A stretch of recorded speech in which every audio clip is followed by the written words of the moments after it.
top is an island that we don't care about. Nah, forget the top lane. Let's focus on bot. Welcome to Summoner's Rift for CFO T1. 30 seconds. Both ending the first day of their Swiss stage with a win. Fnatic for CFO and FlyQuest for T1. T1 fans are out and about just like they were yesterday. And you know, for this Worlds, we're talking about earning legacies. We're talking about really building a name for yourself. T1 have done that back to back. They've done that through multiple years of League of Legends. They are synonymous with League. But CFO this year have really built up their legacy, dominating the LCP, showing that they're the best team by far without a country mile, maybe 2 country miles thrown in between them and Team Secret Wales. And just showing how good their individual players are. And one of them is Junja, who in the finals pulled out this Kiana and destroyed TSW. He gets the Kiana pass from me. I think this guy is one of the best Kiana junglers that you'll see in Southeast Asia. Honkyu is the player that many CFO fans are excited about, but Junja is really kind of the star of the team. Yeah. He is a fantastic player. He runs the region. His jungle impact, you can't afford to underestimate, but Ona is already looking to get in his face. A deep ward early. Junja's here to fight him. There's going to be good damage here as well. Just wait for that Terror Shape to pop up. He's already got himself the Q, remember. Raptors starts off now. Junja's going to take some damage. Ona's buying time, and there's no intervention yet. Faker's ready to walk over almost level 2 on the wave, and his ability to duel this out could be Junja's unending, but for Ona, as he stands in the brush, still on a ward. Remember, these are his camps. Junja takes one away the first. That's the first bit of CS in the game for the junglers, and Ona backs off. Scared about the damage that could be done in the 2v2. So the reason why this is so valuable is because, as you predicted, Hysterics, the swap has come through from CFO. They've actually sent the Draven up towards the top side of the map. But Draven, while he can be super dominant in the matchup, he's vulnerable. He doesn't have that same safety as an isolated AD carry as many other AD carries do. So by creating this split map, sure, it does increase the risk on the bot side of the map of T1 threatening a dive, but it also provides that safety that Doggo needs to build up a lead and be comfortable in the early laning phase.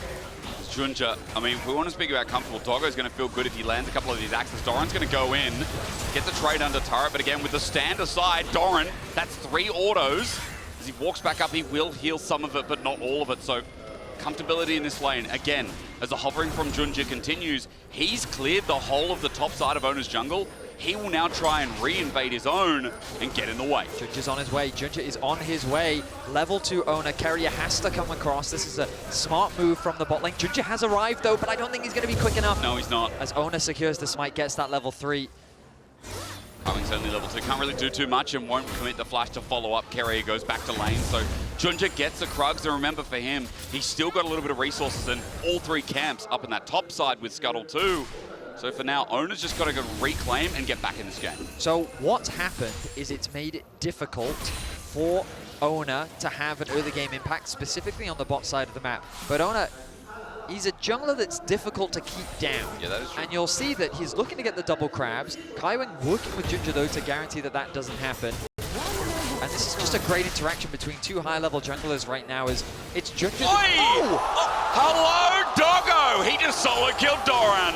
We need to get a replay as Doggo starts off the game with a solo Let's kill. look at another lane. Hang on, baby Faker into the real one. Has to walk away. Faker's going to slither out. The mana's down, but hot damn, what the hell just happened, Top? My goodness, let's look back at this. So he's about 50% HP right now. Doggo smartly, as Doran comes into last hit these minions, lands those auto attacks while dodging away from the tower shots. Another auto attack comes through. I mean, at this point, you'd think Doran is just going to go back to base. Oh, the tunnel gets interrupted. Stand aside. Beautifully played by Doggo. I don't know what he cashed in the end outside of 300, but he got money. I mean, I can tell you right now, he is sitting on, I've forgotten the button. Well, he's got a BF sword, so he's sitting on that. Oh, it's this button. And he went back with, I think 197. Yeah, 197. So almost 500 gold for first blood. That's the real first blood I know. Thanks so much, observers. Yeah, so that is a nice place for the Draven to be in early game. Yeah. Going back to lane with a BF sword against the Caitlyn, I think you'll be pretty happy with that. I think you will too. As we now get standard lanes, as you were saying. Wade So, pushing the driver. The thing that I wanted to try and break down earlier was just how, first of all, Junja's early pathing made it difficult for Ona to really punish this bot side. Because Caitlyn, Nico, very scary early game, right? You can chip a lot of the HP in the lane swaps, you can really threaten a dive, and even against the Sion and Alistair, you can do some serious damage. Yeah. But because Ona had to adjust his pathing so often in the early game, that threat really didn't happen. Meanwhile, Doggo on the top side of the map was able to find a solo kill, so now he comes back into lane, ahead in gold, and this means that this Caitlyn is not going to have the same type of pressure that you normally expect. So CFO set their early game up beautifully against T1, and now they just need to transition this early game into a solid mid-game and make sure that this Caitlyn doesn't run too rampant as we head into that mid-game point. I mean, it is Gumayushi, and I see him on Caitlyn, and thinking about him in the Death Days as well. They're a strong AD carry. Doggo now level 6 as well, so the Whirling Death up and available. The threat onto Guma, as he's only 5, will help Junja secure this first strike of the game. And CFO, as we said, they're also off to a whirling start. Beautiful play. Ona's going to face check here, but he knows Junja at half HP. Going into a Shroud, okay. Gets over the wall. Ona thought maybe he's going to come out, but he managed to scoop over the wall. Get his Edge of Ishtal just in time. Some nice trades come through from the tier 1 bot lane as Ona hovering around mid lane. Not going to see too much happening. There's not many camps to activate right now as Cromp is respawning soon. So we expect him to path back towards that bot side of the map as resets kind of across the board are happening. Both top laners find themselves behind farm kind of as we expected from the swap, but I think Driver's feeling a little bit happier about it considering he didn't get solo killed. The biggest advantage that Team 1 has gained in the early game was the 2 plates they were able to secure on the bot side, but that advantage was nullified by the fact that Doggo did get a solo kill, and you can see that discrepancy between the AD carries and the supports. Carrier with that early advantage just because of the plating, Doggo with that advantage with the kills that he's got. But now both supports are unlocked on the map. Because Kaiwing was roaming so much early with Junja to help him secure those early camps, it does mean that Carrier will reach that level 6 point ahead of him. And these Grubs timings are important. 30 seconds away. Carrier is hovering around the mid lane, wanting to get that extra bit of experience. Because once he gets that ultimate, it's going to be a very difficult fight if CFO try to contest. But before we get to the Grubs, now we get to the invade again. The timing beautiful from Junja. It's level 6 versus 5. Ona's in trouble. He doesn't have a leg to stand on, but the ulti hits at the edge of the mark. But Ona has already flashed and now lost his red. Carrier came to support once again, but he's an edge too far, a moment too late. As CFO on the Grub spawn now, Ona's racing for 6. No ulti for the Grubs. Could put CFO in a dangerous position, but right now they know they have the advantage. You'll notice on the minimap, Driver has already rotated up towards the mid lane, so they can guarantee those numbers. He doesn't have his TP available, so he's just going to lose that farm on the bot side of the map, but they've got the 1 Grub. Can they secure the second as Faker now makes his presence known? Junja, he keeps pulling up this ice element as well, so we'll have a stun if he does it again. Ona's on the way in, 600 now, waiting. And it's a double Grub situation. Okay, maybe for the third. Is Junja being greedy? No. They get all 3 in the end. It's Ona, excuse me. He came in to get the steal, but he'll die for it with Doggo getting a cash in. It's a nice petrifying gauge from Faker, but an exit now needed as Hongq cuts it off, forces a flash from the goat. He's caught out, decimating smash, and CFO come alive against T1. CFO waste no time. 3 kills on the board, a 1k gold lead. Doran is getting some plates in the bot lane, but the momentum is going the way of CFO. And on Junja, we believe, because again, like we saw in the LCP finals, this guy on Kiana's not too bad. As Hongq's found out in rotation, he'll get phase rush, he'll get out of there, but Doran finds his prey, jumps in, but maybe too deep from him. Hongq flashes over. It's matched by Doran, but Junja looking for the trade kill. Will find his mark over the wall as well, and Doran just trying to run on out. A tunnel used, but Junja again can Terra shape, but there's another tunnel. There's always another tunnel. Doran getting T1 on the board at the very least. Finding a solo kill onto Hongq. Taking some of the wind out of the sails of CFO as they were running away with the early game. My goodness, that tower is now very fragile on the bot side of the map. But let's look back at this play. Ona, he just oversteps. He walks up to a place that he just doesn't have really any control over, and the fact that Driver's sacrificing a lot on the bot side just to have that extra body meant that CFO could force this fight. They know that they've already secured that first kill. They know they have the numbers advantage. Doggo collapsing from the top side of the map as well, forcing the flash out from Carrier, means that they pick up 3 kills off the back, or 2 kills off the back of that. But then Doran spotting out Hongq, knows he has the level advantage in the extended trade. He knows he's going to win out, commits the ultimate, and even with the arrival of Junja, it's not enough. If he'd had the ice to root Doran in place, maybe there was an opportunity for outplay. But he procs one tunnel, and that's the thing, the red Q from Junja didn't quite have enough damage to secure that pickup onto Doran. So we check the state of the game. The gold difference, not that significant. You can see a lot of the gold advantage sitting on Doran and Faker, who's been building a healthy CS lead in the mid lane. Meanwhile, AD carry and jungle for CFO, my goodness, they are strong. They are indeed, aren't they? Doran's just going to do what tanks do best. Skywing takes a big trade, it's heavy. Yushi holding on to the ace in the hole for now, but there's a Vault Breaker mid. Hongq face checked and he'll be punished for it. Miasma on the ground, nowhere to run. And Ona is back in the game. An easy gank setup by T1. Face check there from Hongq, easily punished. This is the scary thing about T1, they will punish those mistakes now.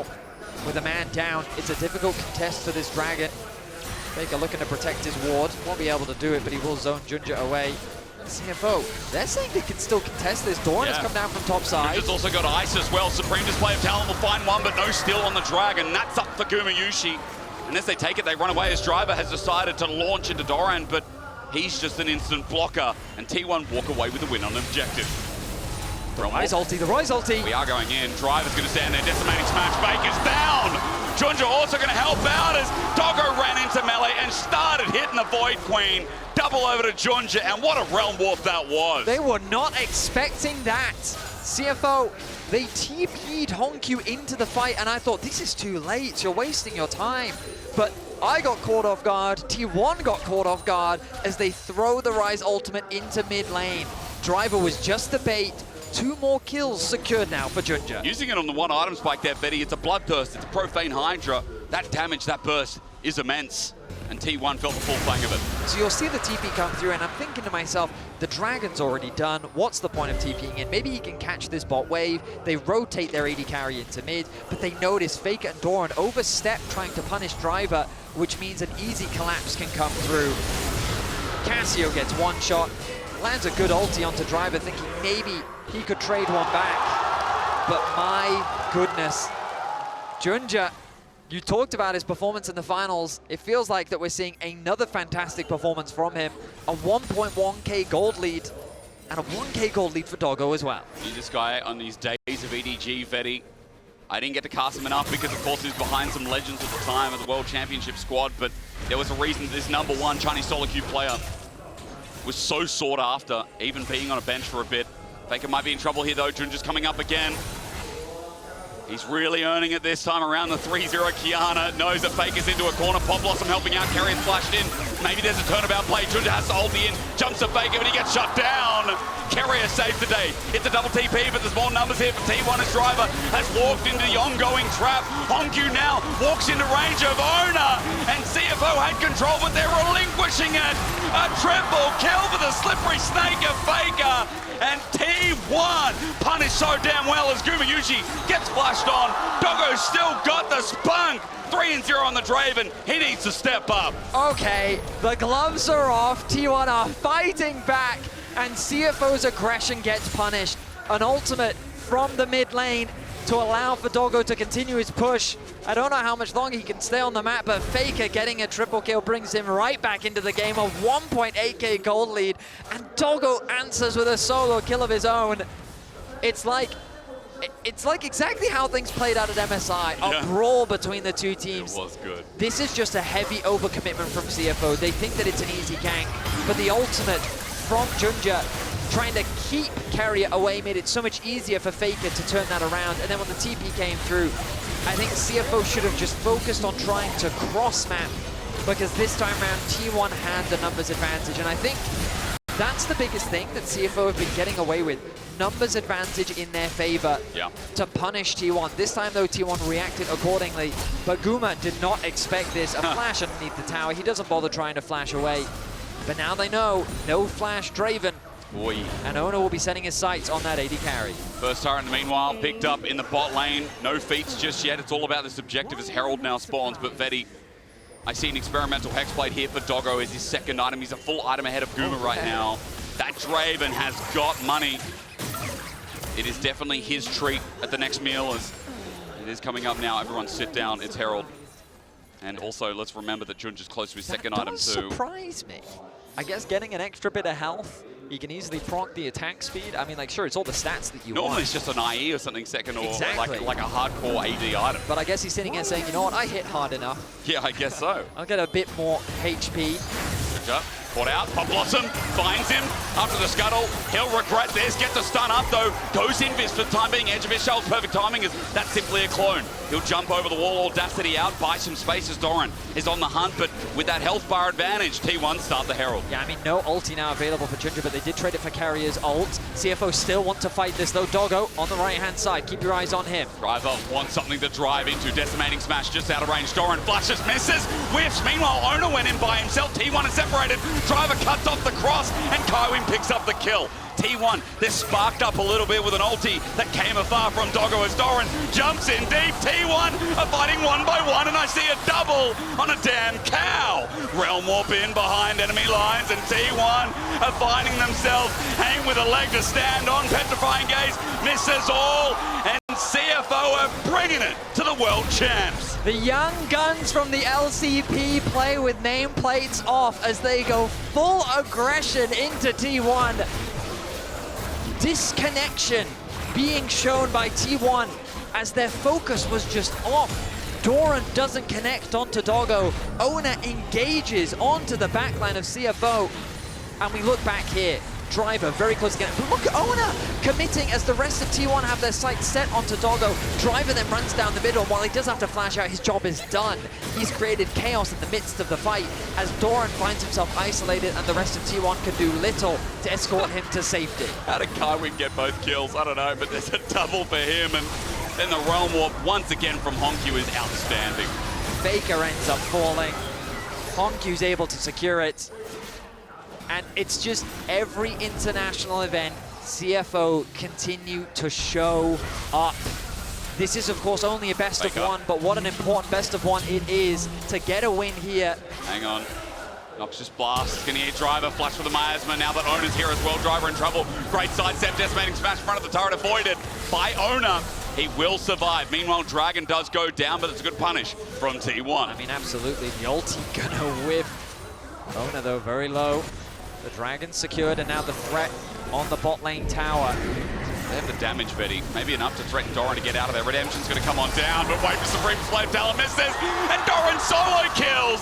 CFO's jungler got ambitious, and now the damage definitely ain't there as Exhaust also used. Herald's still there, Pop Blossom with the flash. Doggo caught out, instant cleanse away. He's running for his life. He'll catch the axe, he'll get movement speed, but he needs a bit more. A double. That makes it trouble for T1 to follow up on the play.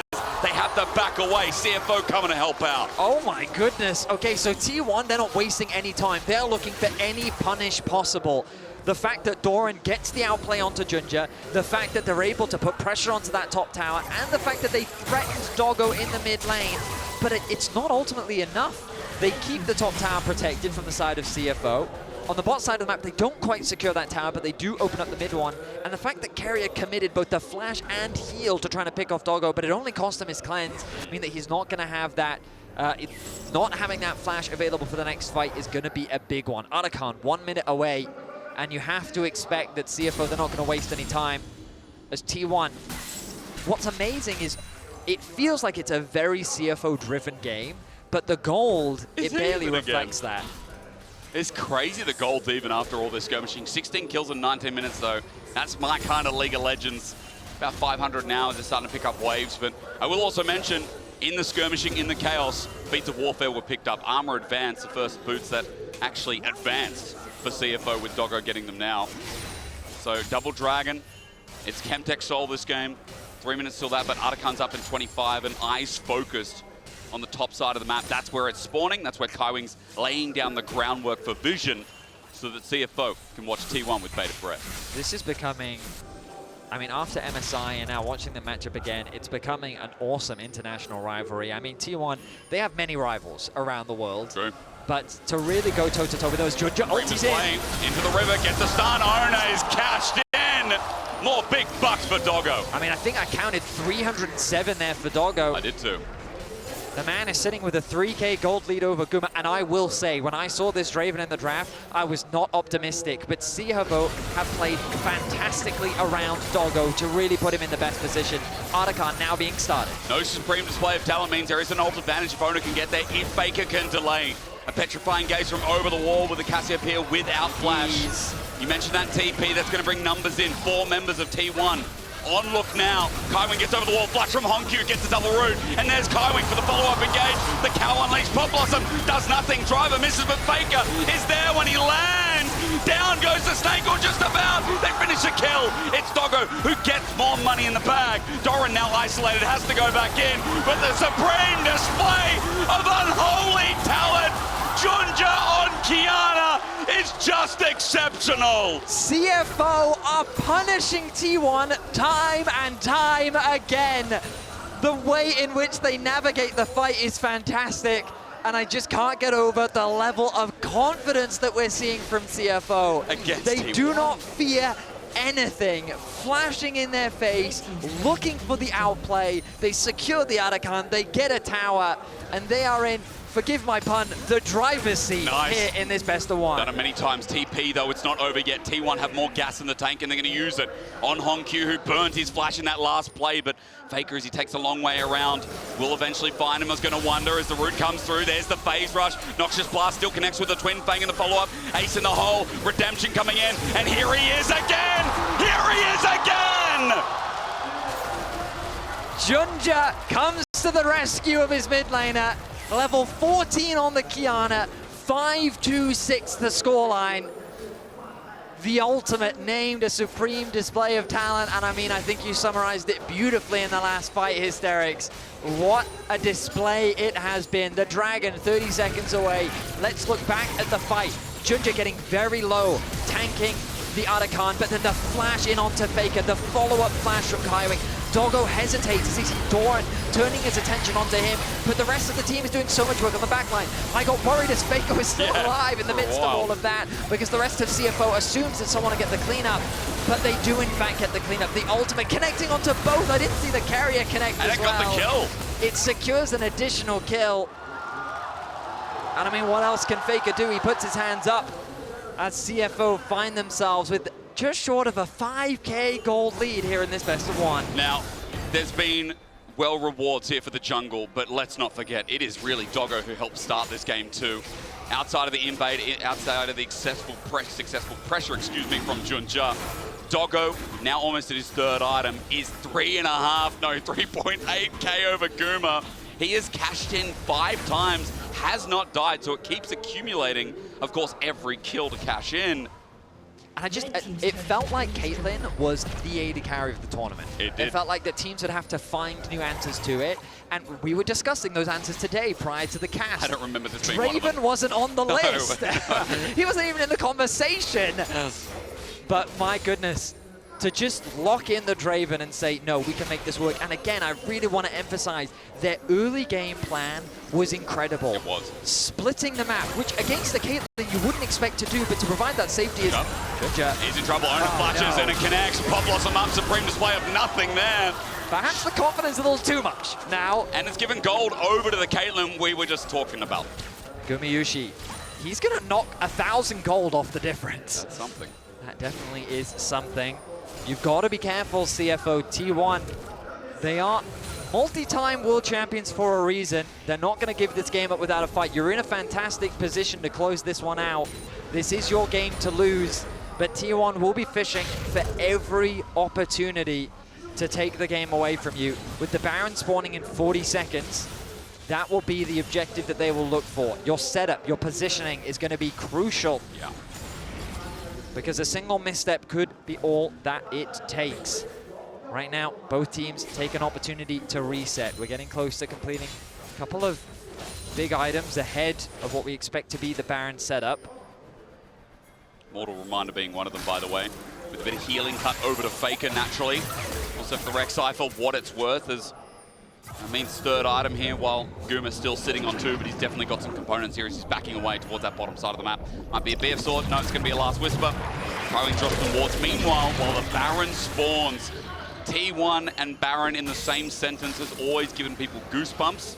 CFO have to make sure they do not give one more to the arm. Force of Nature being picked up by Driver, I think makes a lot of sense considering how Faker is playing this Cassio. Oh, Doggo's just going to start this one off. All right, they're putting the pressure onto T1 once again. Maybe they're trying to bait it, Fetty. I don't know about this. CFO are looking to pull off. 1100, back in. Honkyu proves to be wrong, and now below 10K. I really don't think they should gamble the Smite fight. I think that's the worst choice for them, considering the lead that they have. They've got the push in mid-wave. They're going to force Doran to go and answer that.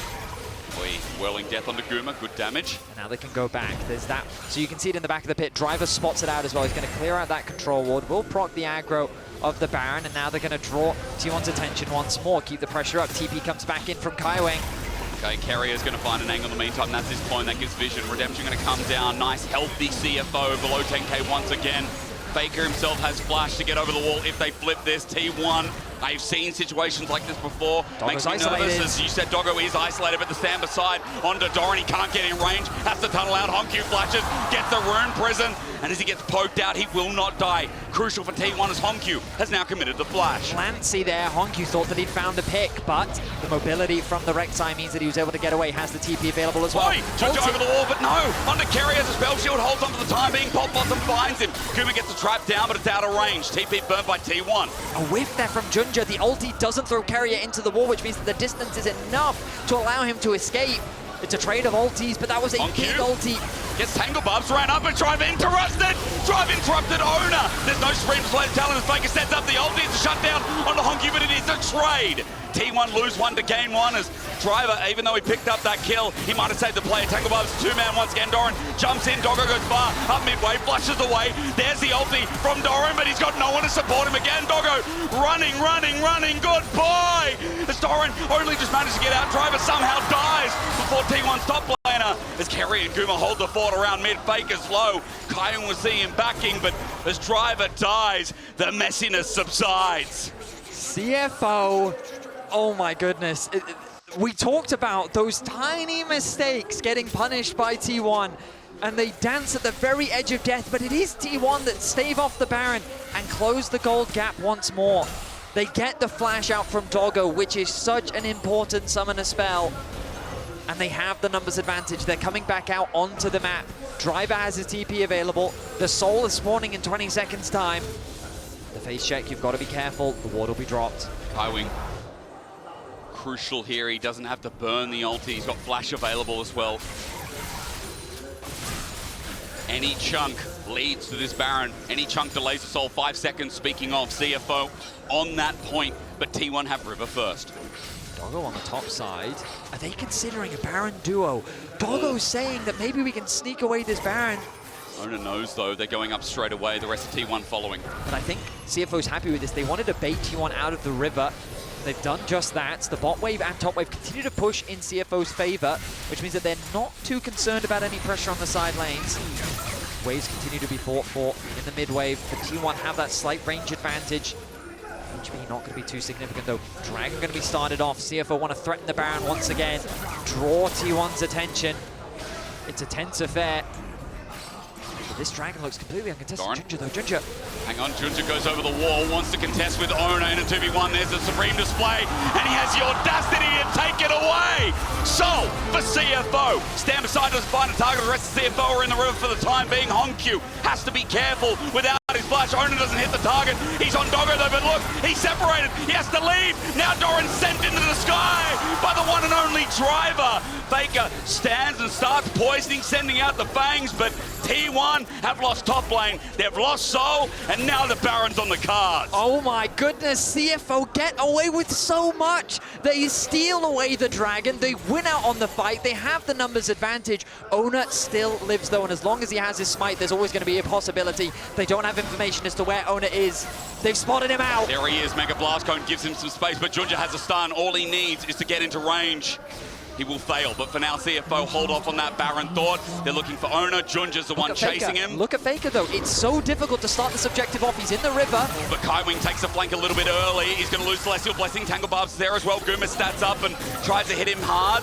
He's got the ulti available. Guma tries to walk in. CFO, a backing off is still so sketchy. The game's not over until Junja runs in the river and says, bet! He runs back, sets that up, but it's a double!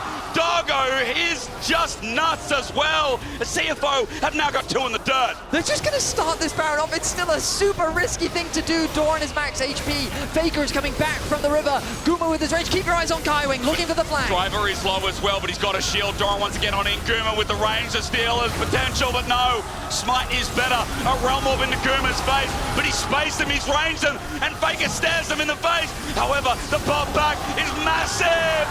CFO are doing it, and even with the ulti avoided by Doran, he's down 2, and in the LCP, we believe. CFO go and do everything. The Baron is secured, the Ace is secured. They are just going toe-to-toe with T1, and they are getting the better of them. What an incredible year this has been. And this team, it feels like that they can only go up with the Baron now secured. The Nexus is in their eyes as they look to try and break the base. Look at Doggo, he just got Torrent, now he's taking a 1v2. You know where this game's at. Ow! This dog, man! It's 6-0, Betty. What a game! His bite is so much worse than his bark. As tower falls, a man is down on the side of T1. The defenses are falling apart. Faker now makes his way back onto the Rift, but I think the damage has already been done. Is he enough to defend the Nexus? Another inhibitor falls. The Baron doing some serious work. Just imagine if we started getting the best of 5 of this again. It's only one game, but it feels so good. John just going to be caught out, though, as he runs for his life. Gets away with the help of a heal. And CFO supporting staff are coming in. Carrier, though, a clutch defense. Petrifying Gaze, though, won't be enough. As Driver's always where you need him as well. Against T1, CFO get a bit of revenge. And the first team going 2-0, Betty.